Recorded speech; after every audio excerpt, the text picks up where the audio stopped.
തമിഴ്നാട് നിയമസഭയുടെ ആദ്യ സമ്മേളനം ഗവർണറുടെ നയപ്രഖ്യാപന പ്രസംഗത്തോടെ തുടങ്ങി. വന്ദേമാതരം ഒഴിവാക്കി തമിഴ് തായ് വാഴ്ത്ത്, ദേശീയഗാനം എന്നിവ ആലപിച്ചാണ് സഭ തുടങ്ങിയത്.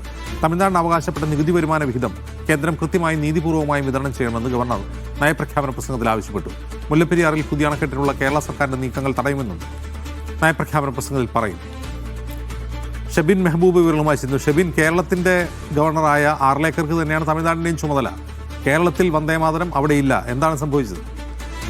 അജീംസ്, തീർച്ചയായിട്ടും കേരളത്തിൽ ആലപിച്ച വന്ദേമാതരം തമിഴ്നാട്ടിലുണ്ടായില്ല. തമിഴ് തായ് വാഴ്ത്തിന് ശേഷം ദേശീയഗാനത്തോടുകൂടിയാണ് സഭാ നടപടികൾ ആരംഭിച്ചത്. അതിലേറ്റവും ശ്രദ്ധേയമായ കാര്യം, കേരളത്തിൻ്റെ ഗവർണർ തന്നെയാണ് തമിഴ്നാടിൻ്റെ ഗവർണർ. ആ ഗവർണർ തന്നെയാണ് കേരളത്തിൽ മുല്ലപ്പെരിയാറിൽ പുതിയ അണക്കെട്ട് നിർമ്മിക്കാനുള്ള കേരളത്തിൻ്റെ നീക്കം തടയും എന്ന് പറഞ്ഞിരിക്കുന്നത്. അതോടൊപ്പം തന്നെ മുല്ലപ്പെരിയാറിൽ ജലനിരപ്പ് ഉയർത്തണമെന്നുകൂടി ഗവർണറുടെ നയപ്രഖ്യാപന പ്രസംഗത്തിൽ പറഞ്ഞു. ഒട്ടേറെ പ്രധാനപ്പെട്ട കാര്യങ്ങൾ, പ്രഖ്യാപനങ്ങൾ ഇതിലുണ്ട്.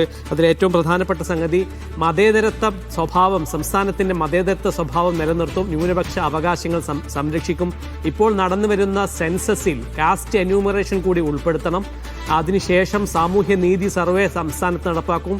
എല്ലാ ജനവിഭാഗങ്ങൾക്കും അർഹതപ്പെട്ട വിഹിതം കൃത്യമായി അനുവദിക്കും. അതോടൊപ്പം തന്നെ ദേശീയ വിദ്യാഭ്യാസ നയത്തെ ശക്തമായി എതിർക്കും എന്ന പരാമർശം കൂടി ഗവർണറുടെ നയപ്രഖ്യാപന പ്രസംഗത്തിലുണ്ട്. ഇപ്പോൾ തമിഴ്നാട്ടിൽ തുടർന്നു വരുന്ന ഇംഗ്ലീഷും തമിഴും മാത്രം ഉൾപ്പെട്ട ദ്വിഭാഷാ നയം തുടരും.